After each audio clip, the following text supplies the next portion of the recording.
लड़कियों के स्कूल में आने वाली नई टीचर इंतहाई खूबसूरत और तालीमी तौर पर भी मजबूत थी, लेकिन उसने अभी तक शादी नहीं की थी। तमाम लड़कियां उसके इर्द गिर्द जमा हो गईं और मजाक करने लगीं कि मैडम आपने अभी तक शादी क्यों नहीं की। मैडम ने दास्तान कुछ यूँ शुरू की कि एक औरत की 5 बेटियां थीं। शौहर ने उसको धमकी दी कि अगर इस बार भी बेटी हुई तो उसकी बेटी को बाहर किसी सड़क या चौक पर फेंक आऊँगा। खुदा की मर्ज़ी वो ही जाने कि छठी बार भी बेटी ही पैदा हुई और शौहर ने बेटी को उठाया और रात के अंधेरे में शहर को बीचों बीच चौक पर रखाया। माँ पूरी रात उस नन्ही सी जान के लिए दुआ करती रही और बेटी को खुदा के सुपुर्द कर दिया।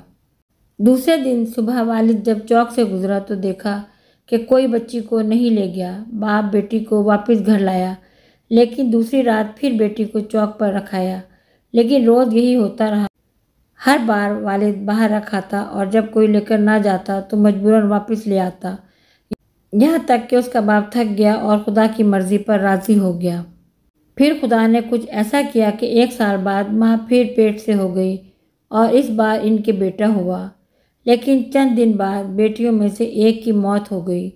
यहाँ तक कि 5 बार पेट से हुई और 5 बेटे, लेकिन हर बार उसकी बेटियों में से एक उस दुनिया से चली जाती थी। सिर्फ एक ही बेटी जिंदा बची और वो वही बेटी थी जिसे बाप जान छुड़ाना चाह रहा था। माँ भी उस दुनिया से चली गई। इधर 5 बेटे और एक बेटी, सब बड़े हो गए। टीचर ने कहा, पता है वो बेटी जो जिंदा रही कौन है? वो मैं हूँ।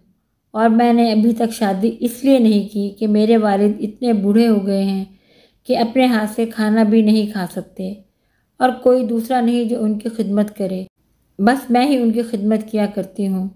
और वो 5 बेटे कभी कभी आकर बाप का हाल चाल पूछ कर चले जाते हैं। वालिद हमेशा शर्मिंदगी के साथ रो रो कर मुझसे कहा करते हैं, मेरी प्यारी बेटी, जो कुछ मैंने बचपन में तेरे साथ किया इसके लिए मुझे माफ़ कर देना।